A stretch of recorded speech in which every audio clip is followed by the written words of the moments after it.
Este é o Sol. Desde o ano 10.000 a.C., a história abunda em pinturas e escritos que refletem o respeito e a adoração dos povos por este astro. E é simples entender o porquê, com o seu aparecimento todas as manhãs, trazendo visão, calor e segurança, salvando-os do frio e da escuridão da noite repleta de predadores. Sem ele, todas as culturas perceberam que não haveriam colheitas nem vida no planeta.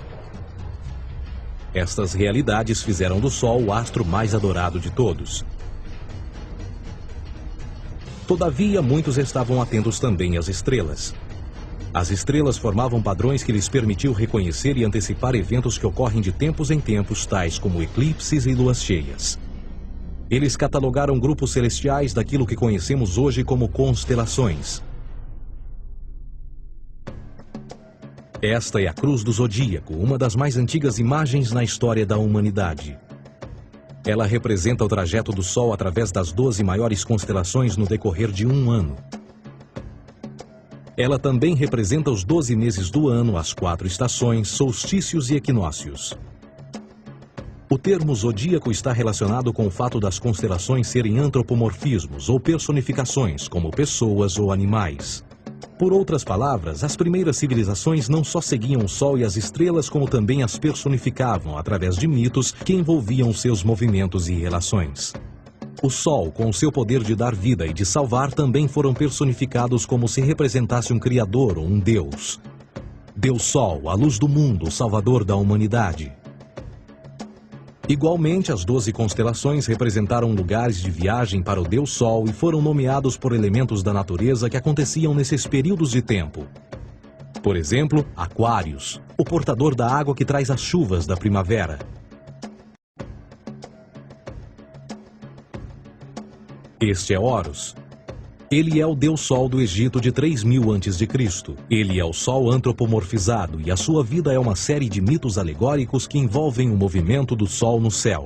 Dos antigos hieróglifos egípcios conheceu-se muito sobre esse Messias solar.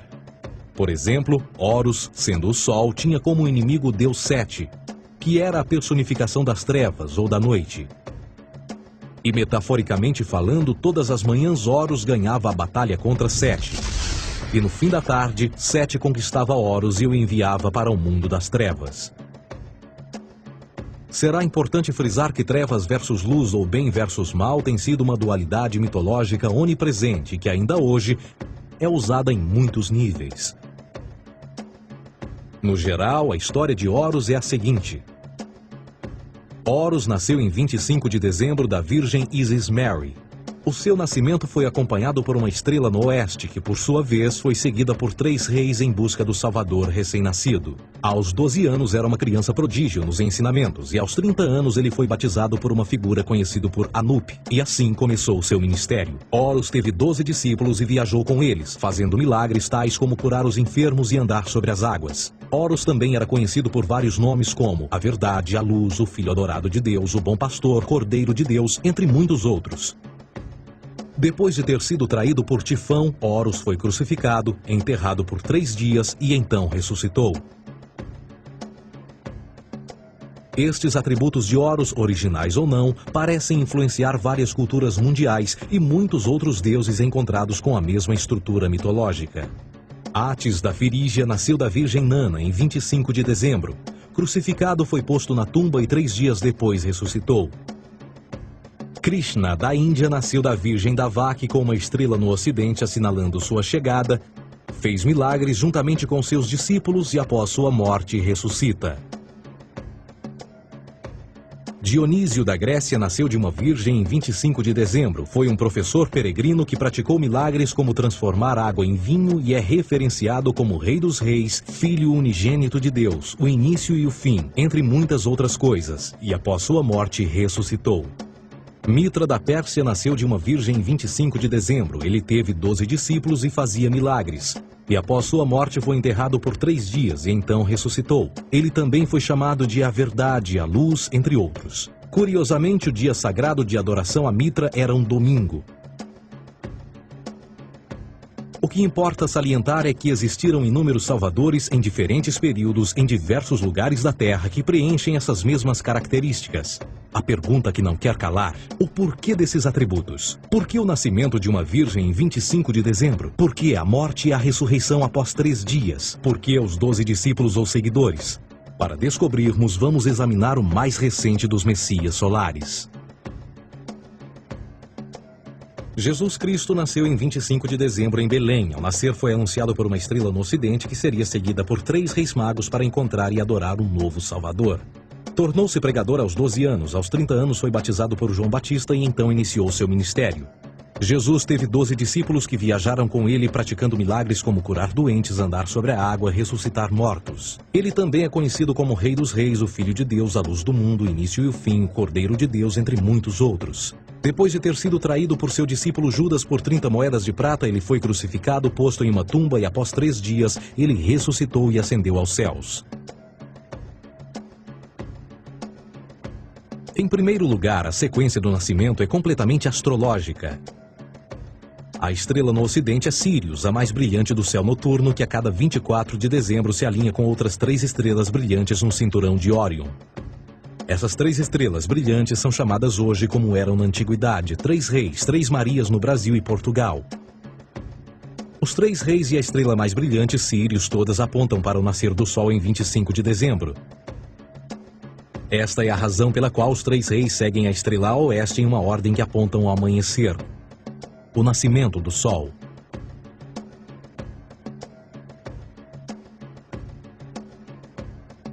A Virgem Maria é a constelação de Virgo, também conhecida como Virgo, a Virgem. Virgo em latim significa virgem. Virgo também é conhecida como a casa do pão. E a representação de Virgo é uma virgem segurando um feixe de espigas de trigo. Esta casa do pão e o seu símbolo das espigas de trigo representa agosto e setembro, a época das colheitas. Por sua vez, Belém é a tradução ao pé da letra de a casa do pão. Belém também é a referência à constelação de Virgem, um lugar no céu, não na terra. Existe outro fenômeno muito interessante que ocorre em 25 de dezembro, é o solstício de inverno. Do solstício de verão ao solstício de inverno, os dias se tornam mais curtos e frios. Da perspectiva de quem está no hemisfério norte, o Sol parece se mover para o sul, ficar menor e mais fraco. O encurtamento dos dias e o fim das colheitas conforme se aproxima o solstício de inverno, simbolizando o processo de morte. Era a morte do Sol. Pelo 22º dia de dezembro, o falecimento estava completamente realizado e faz com que atinja seu ponto mais baixo no céu. Aqui algo curioso acontece. O Sol para de se mover por 3 dias. Durante estes 3 dias, o Sol fica pelas redondezas da constelação do Cruzeiro do Sul, ou Alfa Crucis. Depois desse período, em 25 de dezembro, o Sol se move 1 grau, dessa vez para o norte, trazendo perspectiva de dias maiores, mais calor e a primavera. E assim se diz: o Sol morreu na cruz, ficou morto por 3 dias, apenas para ressuscitar ou nascer mais uma vez. Esta é a razão pela qual Jesus e muitos outros deuses solares compartilham da ideia de crucificação, morte por 3 dias e o conceito da ressurreição. É o período de transição do Sol antes de mudar para a direção contrária no hemisfério norte, trazendo a primavera e assim a salvação. Todavia, eles não celebram a ressurreição do Sol até o equinócio da primavera, ou Páscoa. Isto é porque no equinócio da primavera o Sol domina oficialmente o mal, as trevas, assim como o período diurno se torna maior que o noturno. E o revitalizar da vida na primavera emerge. Agora, provavelmente, a analogia mais óbvia de todas neste simbolismo astrológico são os 12 discípulos de Jesus. Eles são simplesmente as 12 constelações do zodíaco com que Jesus, sendo o Sol, viaja. De fato, o número 12 está sempre presente ao longo da Bíblia.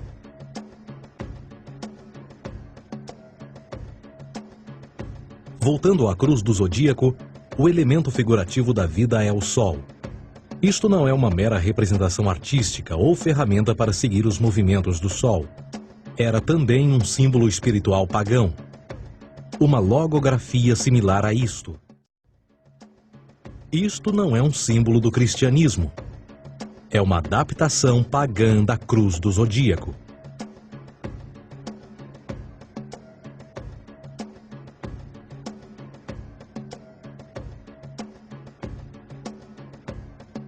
Esta é a razão pela qual Jesus, nas primeiras representações, era sempre mostrado com a sua cabeça na cruz. Jesus é o Sol, Filho de Deus, a luz do mundo. O Salvador a erguer-se, que renascerá, assim como o sol faz todas as manhãs. A glória de Deus que defende contra a força das trevas. Assim como renasce a cada manhã, e que pode ser visto através das nuvens, lá em cima nos céus, com a sua coroa de espinhos ou os raios de sol.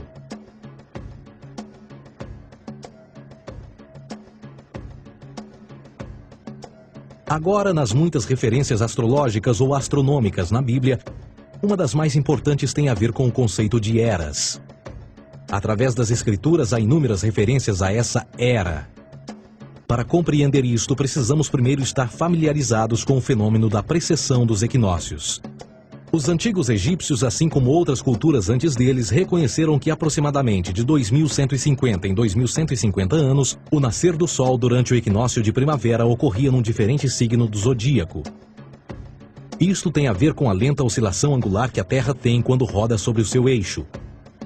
É chamado de precessão porque as constelações vão para trás, em vez de permanecerem no seu ciclo anual normal. O tempo que demora cada precessão através dos 12 signos é de 25.765 anos. Este ciclo completo é chamado também de Grande Ano, e algumas civilizações ancestrais sabiam disso. Referiam-se a cada ciclo 2.150 anos como Era. De 4.300 a.C. a 2.150 a.C. foi a Era de Touro. De 2.150 a.C. a 1 d.C. foi a Era de Áries. E de 1 d.C. a 2.150 d.C. é a Era de Peixes, a era que permanecemos nos dias de hoje. E por volta de 2150 entraremos na nova era, a Era de Aquários.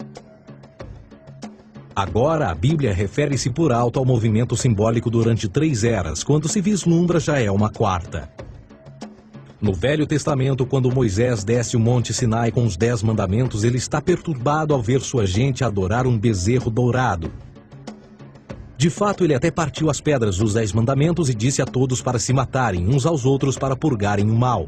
A maior parte dos estudiosos da Bíblia atribuem esta ira de Moisés ao fato de os israelitas estarem adorando a um falso ídolo, ou algo semelhante. A realidade é que o bezerro dourado é o Taurus, touro. E Moisés representa a nova era de Áries.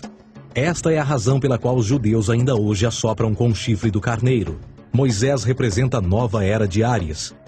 E perante esta, todos têm de largar a velha. Outras divindades, tais como Mitra, marcam essa transição também. Um deus pré-cristão que mata o touro, na mesma linha simbólica. Agora Jesus é a figura portadora da era seguinte à de Áries, a Era de Peixes. O simbolismo de peixes é abundante no Novo Testamento, assim como Jesus alimenta 5.000 pessoas com pão e 2 peixes. No início do seu ministério, enquanto caminhava ao longo da Galileia, conhece 2 pescadores que o seguem. Agora reflita-se voltar a ver um adesivo em formato de peixe escrito Jesus na traseira dos carros. Poucos sabem o que aquilo no fundo representa. É um simbolismo astrológico pagão para o reinado do Sol durante a Era de Peixes. Jesus assumiu também que a data do seu nascimento é também a data do início desta era. Em Lucas 22:10, quando Jesus é questionado se a próxima passagem será depois de ele ir embora, Jesus responde: Eis que quando entrardes na cidade, encontrareis um homem levando um cântaro de água. Segui-o até a casa em que ele entrar. Esta escritura é de longe a mais reveladora de todas as referências astrológicas. O homem que leva um cântaro de água é Aquários, o portador de água, que é sempre representado com um homem despejando uma porção de água. Ele representa a era depois de Peixes, e quando o Sol, Filho de Deus, sair da era de Peixes, Jesus, entrará na casa de Aquários, e Aquário é antes de Peixes na precessão dos equinócios. Tudo o que Jesus diz é que depois da era de Peixes chegará a era de Aquário.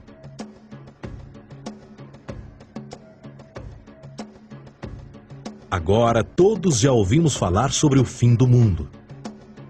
Deixando à parte o lado cartunista no livro de Apocalipse, a espinha dorsal nesta ideia surge em Mateus 28:20, onde Jesus diz: Eu estarei convosco até o fim do mundo, dos séculos em português. Contudo, na tradução inglesa da Bíblia, a palavra mundo está mal traduzida. A palavra realmente usada era aion, que significa era. Eu estarei convosco até o fim da era, o que no fundo é verdade. Jesus, como personificação solar de peixes, irá acabar quando o Sol entrar na era de Aquário. Este conceito de fim dos tempos e do fim do mundo é uma má interpretação desta alegoria astrológica. Vamos dizer que aproximadamente 100 milhões de brasileiros acreditam que o fim do mundo está próximo. Além disso, o personagem de Jesus, literalmente e astrologicamente um híbrido, só demonstra o quão plágio do deus Sol Horus do Egito, Jesus é. Por exemplo, inscrito há 3.500 anos atrás, nas paredes do templo de Luxor, no Egito, estão imagens da Enunciação, da Imaculada Concepção, do nascimento e da adoração a Horus. As imagens começam com o anúncio à Virgem Ísis de que ela irá gerar Horus, que Nefe, o Espírito Santo, irá engravidar a Virgem, e depois o parto e a adoração, e que é não mais do que o milagre da concepção de Jesus. Na verdade, as semelhanças entre Horus e Jesus são flagrantes.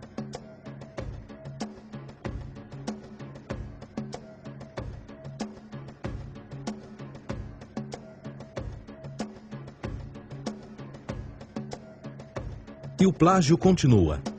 A história de Noé e da sua arca é tirada diretamente das tradições. O conceito de dilúvio é presente em todas as antigas civilizações, em mais de 200 diferentes citações em diferentes períodos e tempos. Contudo, não será preciso ir muito além da fonte pré-cristã para encontrar a epopeia de Gilgamesh, escrita em 2600 a.C. Esta história fala sobre grandes inundações ordenadas por Deus, uma arca com animais salvos e até mesmo o libertário retornar da pomba, entram em concordância com a história bíblica, entre muitas outras semelhanças.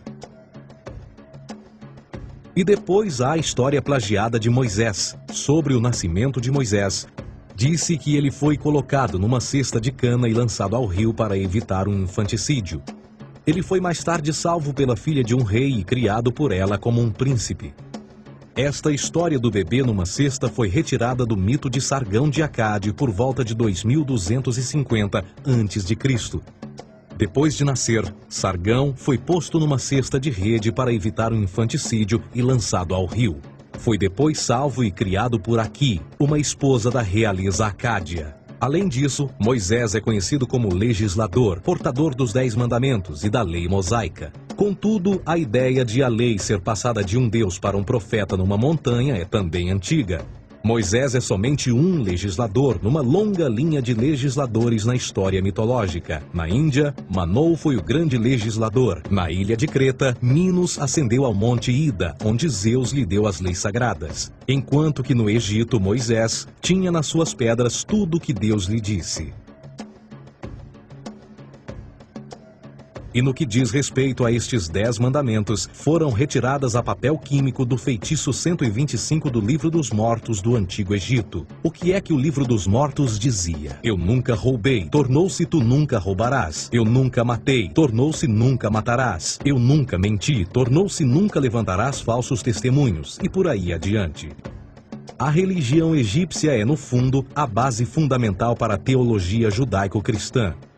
Batismo, vida após a morte, julgamento final, imaculada concepção, ressurreição, crucificação, a arca da aliança, circuncisão, salvadores, comunhão sagrada, dilúvio, Páscoa, Natal, a passagem e muitas outras coisas e atributos são ideias egípcias, nascidas muito antes do cristianismo ou judaísmo. Justin Martyr, um dos primeiros historiadores e defensores cristãos, escreveu: quando nós, cristãos, dizemos que Jesus Cristo, nosso Mestre, foi produzido sem união sexual, morreu e ressuscitou e ascendeu aos céus, nós não propomos nada de muito diferente do que aqueles que propõem e acreditam tal como nós, nos filhos de Júpiter. Numa escrita diferente, Justin Martyr diz: Ele nasceu de uma virgem. Aceite isto em comum com o que você acredita dos Perseus. É óbvio que Justin e outros cristãos cedo souberam como o cristianismo era semelhante a outras religiões pagãs. Contudo, Justin tinha uma solução. Para além de tudo o que sabemos, o diabo era em quem mandava. O diabo teve a ambição de chegar primeiro que o Cristo e criou essas características para o mundo pagão. Fundamentalist Christianity, fascinating. These people actually believe the world is 12,000 years old. Swear to God. I actually asked one of these guys, okay, dinosaur fossils. He says, dinosaur fossils? God put those here to test our faith.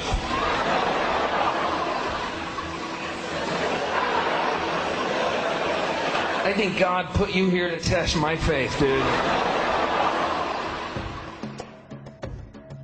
A Bíblia não é nada mais do que um híbrido literário astroteológico, tal como todos os mitos religiosos que os antecederam. De fato, o aspecto da transferência de atributos e umas personagens para as outras é facilmente reconhecida no próprio livro em si. No Antigo Testamento há a história de José. José era um protótipo de Jesus. José nasceu de um milagre, Jesus nasceu de um milagre. José tinha 12 irmãos, Jesus tinha 12 discípulos. José foi vendido por 20 pratas, Jesus foi vendido por 30 pratas. Irmão Judá sugere a venda de José. O discípulo Judas sugere a venda de Jesus. José começa os seus trabalhos aos 30, Jesus começa aos 30 também. Os paralelismos continuam. Além disso, haverá algum registro não bíblico da existência de mais alguém chamado Jesus, filho de Maria, que viajou com 12 seguidores e curou pessoas? Existiram muitos historiadores que viveram no Mediterrâneo durante esse mesmo período e até mesmo após a presumível morte de Jesus. Quantos desses historiadores fizeram relatos sobre a sua figura? Nenhum. Porém, para sermos justos, não significa que os defensores da existência de Jesus nunca tenham reclamado o contrário. São particularmente 4 referidos como pioneiros sobre a teoria da existência de Jesus: Plínio o Jovem, Suetônio e Tácito. Cada uma das suas máximas consiste apenas em algumas frases em que, na melhor das hipóteses, se refere a Christus ou Cristo, e que na realidade não é um nome, mas sim uma titulação. A 4ª fonte é Joséfo, cujos documentos ficou provado terem sido falsificados séculos atrás e, para infortúnio da humanidade, por muitos ainda visto como verdadeiros. Poderá alguém ter se aproveitado das ideias renascer dos mortos, a ascensão ao reino dos céus e a prática de milagres e que a partir daí tenha começado a surgir nos registros históricos? Não, porque uma vez pesadas as evidências, há grandes probabilidades da figura conhecida como Jesus nunca sequer ter existido.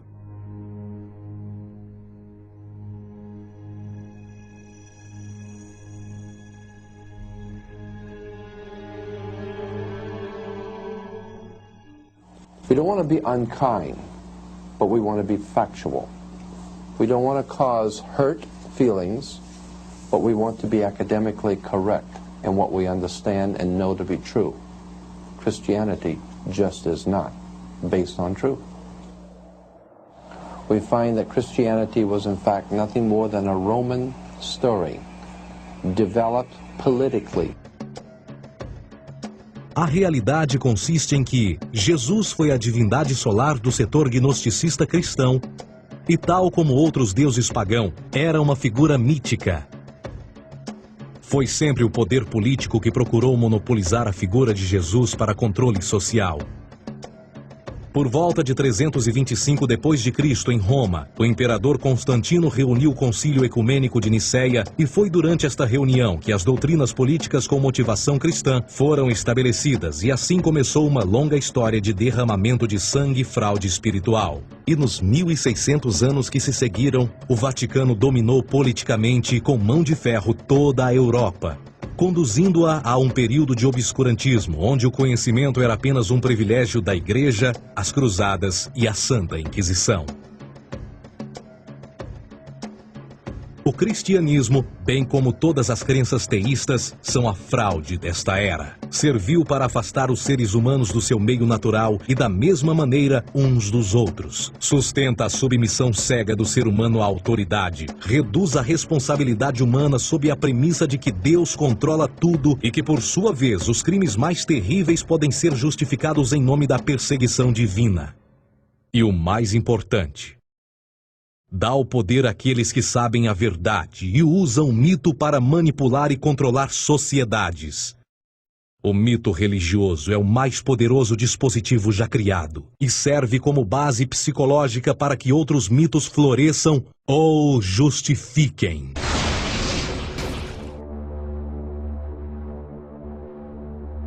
A myth is an idea that, while widely believed, is false. In a deeper sense, in the religious sense, a myth serves as an orienting and mobilizing story for a people.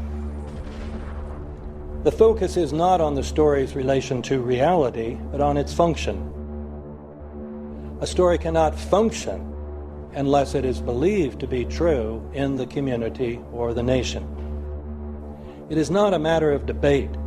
If some people have the bad taste to raise the question of the truth of the sacred story, the keepers of the faith do not enter into debate with them.